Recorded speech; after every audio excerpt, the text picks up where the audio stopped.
Hello दोस्तों यदि आपने किसी भी 7 डे ऐप से लोन ले लिया है, वो रीपेमेंट नहीं किया, तो उस कंडीशन में आपके साथ क्या हो सकता है, इस वीडियो में कंप्लीट जानकारी दूंगा।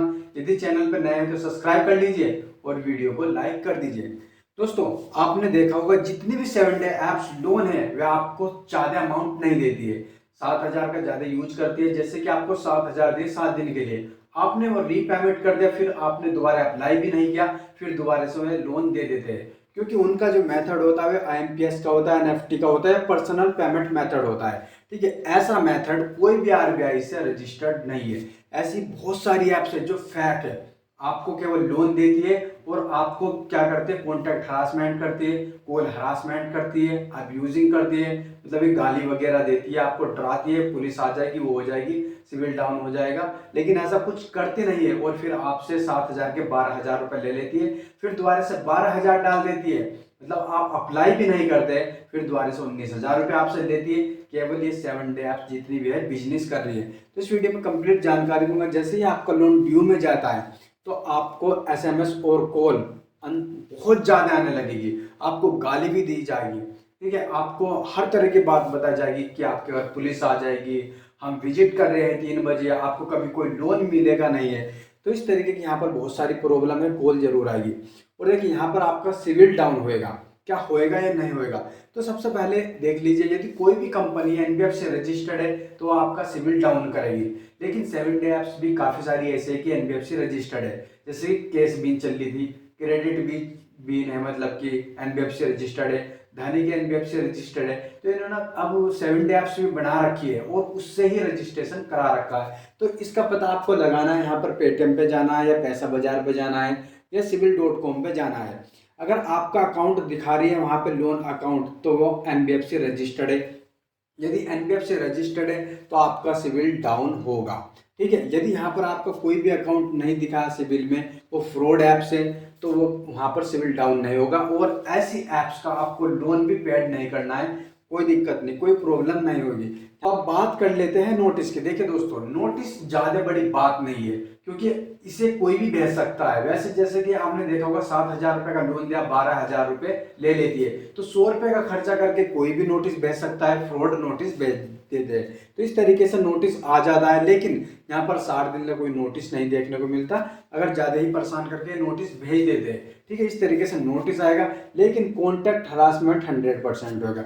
जितना लोन ज्यादा होगा उतना कॉन्टैक्ट हरासमेंट कम होगा, क्योंकि ज्यादा लोन वाले को कम परेशान करते हैं, उन्हें डर लगता है कि इससे ज्यादा परेशान किया जाएगा तो ये लोन हमारा खा जाएगा। ठीक है, अगर मतलब कम लोन है तो उसे डराया जाएगा, जैसे कि 2,000 लोन है, ठीक है, ये 7,000 या 8,000 या 9,000 10,000 इससे कम है, तो आपको ज्यादा डराया जाएगा, बहुत ज्यादा डराया जाएगा, उससे आप एकदम लोन दे देंगे। कम लोन लेना बहुत आसान भी है। तो इस तरीके से यहाँ पर कॉन्टैक्ट हरासमेंट करेंगे। अगर लोन कम है तो ज्यादा कॉन्टैक्ट हरासमेंट करेंगे, अगर लोन ज्यादा है तो बहुत ही कम कॉन्टैक्ट हरासमेंट करेंगे।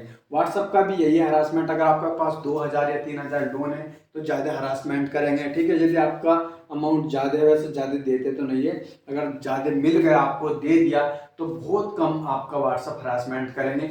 और देखा जाए एजेंट का, देखिए अमाउंट 2,000 रुपये है तो आपके घर कोई एजेंट नहीं आएगा, 5,000 10,000 तक कोई भी एजेंट नहीं आएगा बिल्कुल भी। ठीक है, क्यों नहीं आएगा, क्योंकि यहाँ पर एक गाली देकर रखते हैं और कम अमाउंट है, और फिर इन्हें डर भी लगता है चेतने पिटने का वहां पर। ठीक है, तो इस तरीके से यहाँ पर कोई भी एजेंट नहीं आएगा।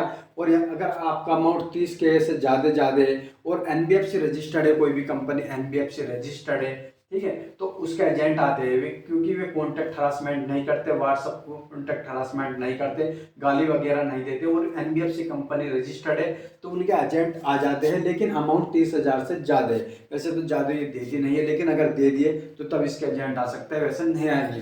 पुलिस केस बिल्कुल नहीं होगा, किसी भी कंडीशन में आपके साथ पुलिस केस नहीं होगा, केवल सिविल मैटर है। सिविल पे लोन मिलता है तो आपका सिविल डाउन होगा। जैसे ही आप लोन रीपेमेंट कर देंगे तो आपका सिविल भी डाउन, मतलब कि आप होना स्टार्ट हो जाएगा। जो भी NBFC registered company, fake fraud का आप कोई कुछ नहीं कर सकते। ठीक है, और आपको यूज करना है ज़्यादातर ऑफिस एड्रेस। ठीक है, यदि आपने कोई भी लोन ले रखा, किसी भी कंपनी से लोन ले रखा, तो आपको होम नहीं बताना, आपका घर नहीं बताना, और बताना है ज़्यादा से ज़्यादा आपको ऑफिस का एड्रेस बताना है। यदि आपका ऑफिस नहीं है कोई भी, फिर भी आपको 500-600 किलोमीटर दूर, ज़्यादा दूर एड्रेस बताना है। जब आप जॉब करते हैं दूर, ठीक है, आपको एड्रेस यूज नहीं करना या अदर कोई भी लोकेशन बतानी है। कोई भी पास की लोकेशन बिल्कुल नहीं बतानी कि लगा ऐसा हो जाता है कि कोई भी कंपनी एनबीएफसी रजिस्टर्ड है तो वो एजेंट भेज देती है। ठीक है, तो इस तरीके से आपको केवल यहाँ पर अदर लोकेशन बतानी, पहले दिन से यूज करनी है।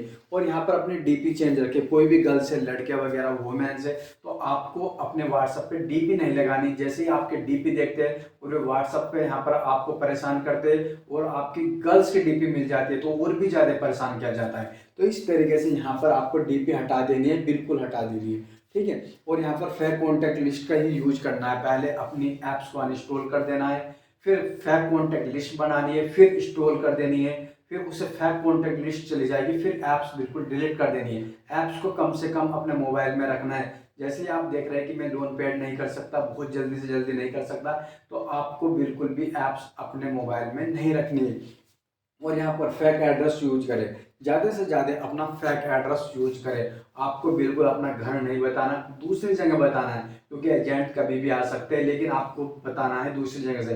केवल वहाँ से बताना है कि वहाँ मैं रहता था, अब नहीं रहता, मेरी लोकेशन वहाँ पे नहीं है। तो इस तरीके से आपको यूज करना है। और देखिए यहाँ पर आपको इस पे सबसे पहले ये चेक करना है कि क्या जिस ऐप से भी आपने लोन ले रखा है, क्या वो एनबीएफसी रजिस्टर्ड है या नहीं है। दोस्तों, फिर भी आपको कोई प्रॉब्लम आ रही है, किसी प्रकार की परेशानी आ रही है, तो आप कमेंट बॉक्स में लिख सकते हैं।